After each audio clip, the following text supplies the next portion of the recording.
بسم الله السلام عليكم كسو دواada Zainab Qaali Cookings waxaan maanta sameysanaynaa alaab yar oo ugu talagalnay wajiga ma sha Allah inaba caadi ahayn waxaan ka sameysanaynaa cornflour ama waraango hadba saad u garanaysaan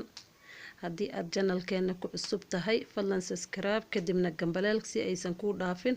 waxa aan soo dhigno hadduu Allah awood la ka raali noqdo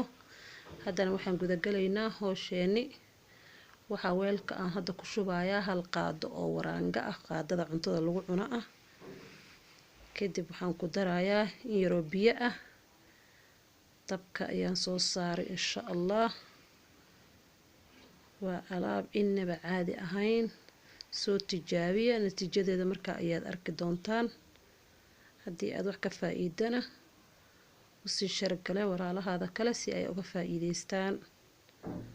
dabka ayaan hadda soo saaray markay wax yar soo kartana waan ka soo dajiyay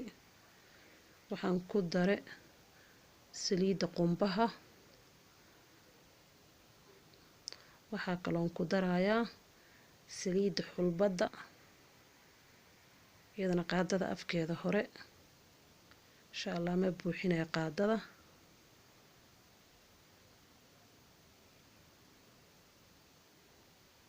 inta ayaan ku darayaa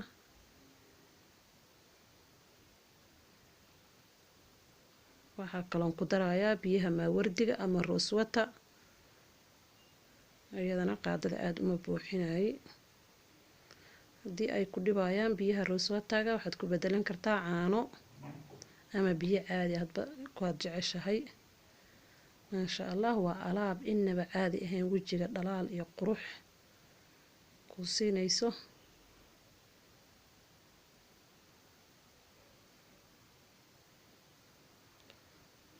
ما شاء الله